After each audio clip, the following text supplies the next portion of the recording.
Thank you, colleagues, for giving me the opportunity to address you this morning. I'm sorry I couldn't be with you in person, but we had a couple of last-minute pressing issues coming up here in Tanzania. I thought I could address 3 points. The first point, and this is one where we are very keen in Tanzania, is the whole issue of a changing country context. Tanzania is becoming a middle-income country, and we know that that can present challenges to country teams. Already, we're only about 5% of the overall aid coming into the country, and of course, a very small part of the overall investment as we have new countries such as Brazil, South Africa, India, China, coming in and making investments in infrastructure and even services where one would have expected that maybe we could build very particular synergies in terms of enhancing the outreach to address poverty alleviation and of course the SDGs.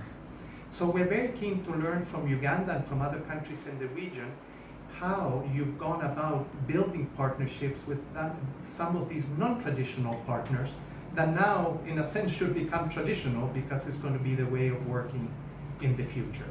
So the graduation to middle income status, what does it mean for the country team, how you are approaching it would be my first point. The second point is the SDGs. They constitute our marching orders for the next 15 years. Here in Tanzania, we will be starting our new UNDA on the 1st of July for 5 years. It coincides with the next 5-year development plan of the country. So we're very keen to see how the SDGs are being addressed by different countries in the region and by Uganda. Specifically, we're very interested in looking at the issue of data. We've heard a lot about the data revolution. Here in Tanzania, we do have some genuine capacity constraints, for example, in the National Bureau of Statistics, with even more traditional data, if you allow me to use that term. So when we look at the data that needs to be collected, sourced, analyzed, digested, and to inform policy, we realize that there will be real challenges for our national counterparts. So the ability to address and raise awareness on the SDGs, but also how to measure progress would be a second important topic where I think we could collaborate further. And the last topic I would like to address very quickly is the issue of One UN.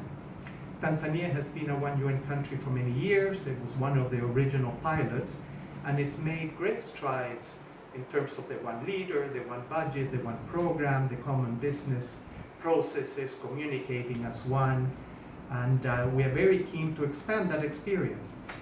What we would like to do in terms of One UN as we look ahead is what we're calling subnationalizing One UN, paying much greater attention to common UN approaches at local level.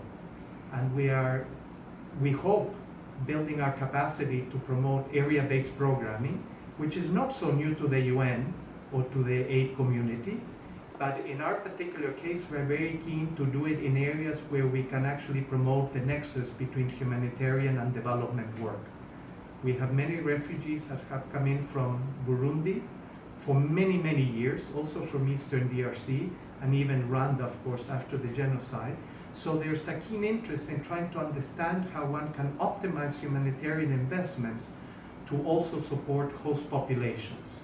So building the nexus between humanitarian and development work through area-based programming as a sub-element of subnationalizing One UN is the third theme where any lessons that you may have or collaboration as we look ahead would really be welcomed by the Tanzania UN country team.